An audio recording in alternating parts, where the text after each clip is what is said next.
dans le prochain épisode d'Ici tout commence. Tandis que Lionel fait des révélations bouleversantes, le neveu de Tessier débarque à l'Institut.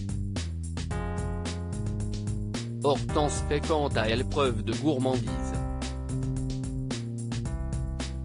Attention, les paragraphes qui suivent contiennent des spoilers sur l'épisode d'Ici tout commence diffusé demain soir sur TF1.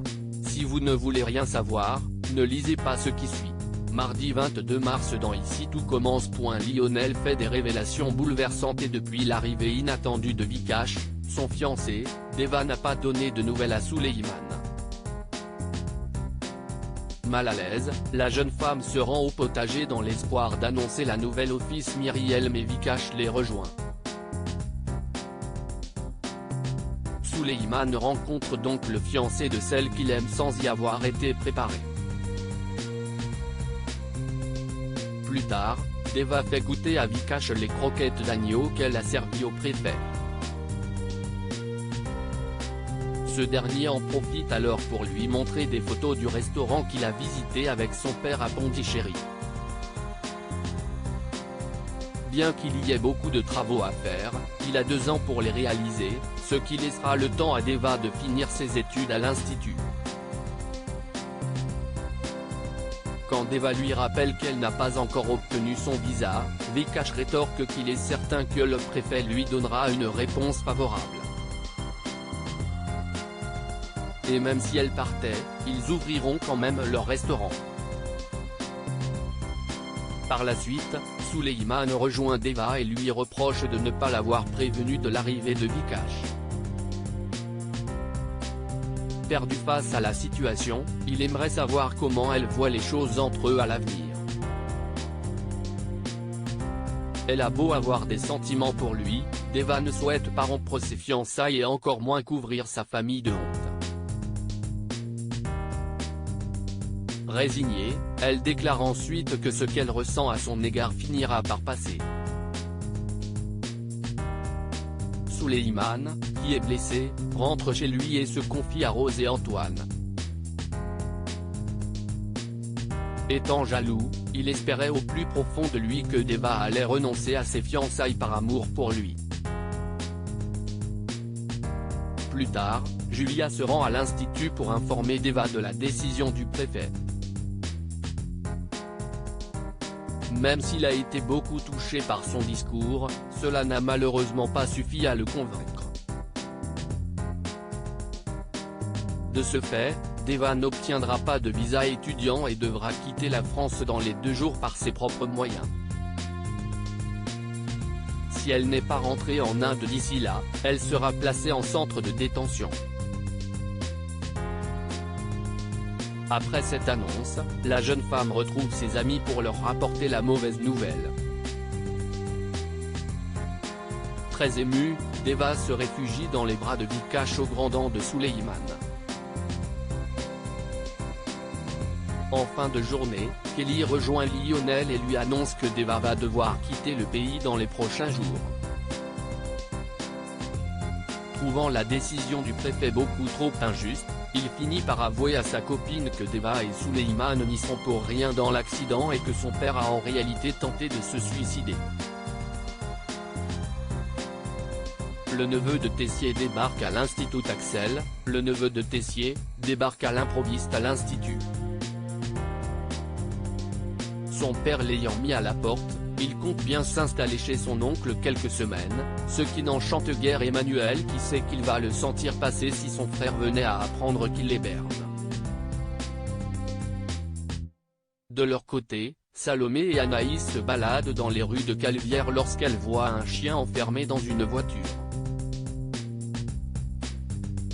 Pour lui venir en aide, elles hésitent à appeler la police ou la SPA.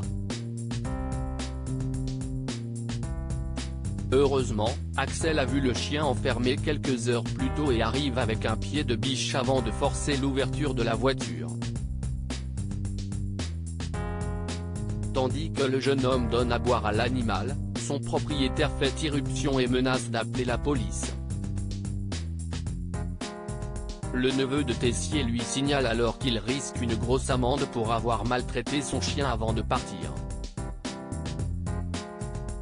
Plus tard, Tessier questionne Axel afin de comprendre ce qui a poussé Philippe à le mettre une fois de plus à la porte.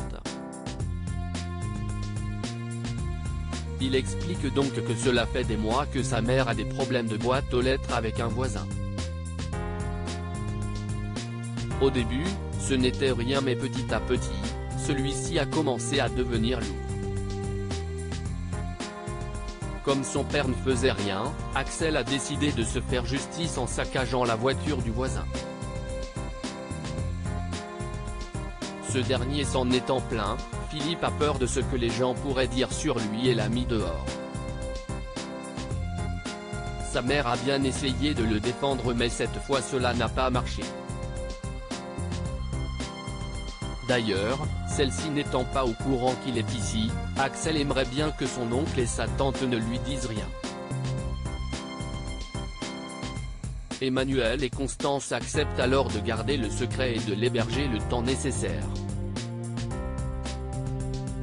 Cependant, Constance aimerait appeler Lola afin qu'elle ne s'inquiète pas pour son fils mais Emmanuel préférerait éviter afin que son frère ne le prenne pas comme une déclaration de guerre. Si Constance estime que cette histoire serait l'occasion pour eux de recoller les morceaux, Emmanuel précise qu'ils ne sont pas fâchés mais qu'ils n'ont rien à se dire. Toutefois, Constance lui fait remarquer que c'est parce que Philippe a accepté de reprendre l'entreprise familiale dans le BTP qu'il a pu faire de la pâtisserie.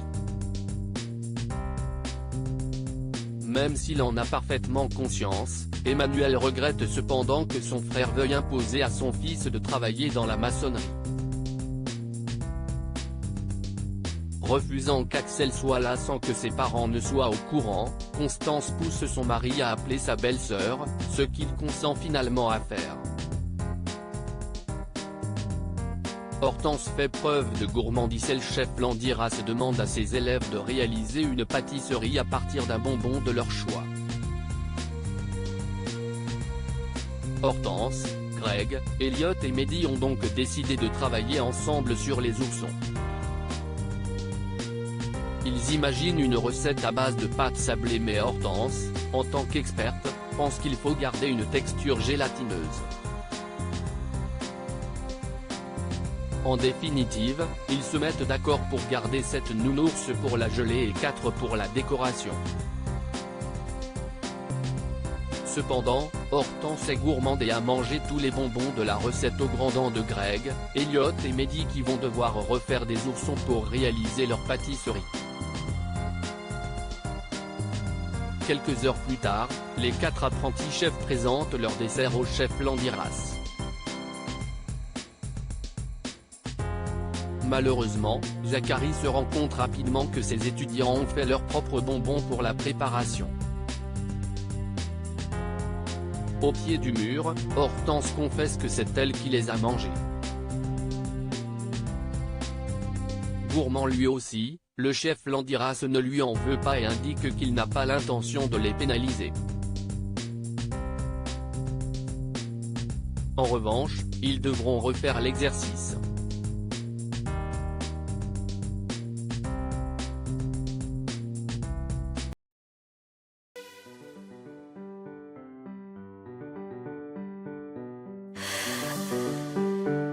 The man I love just had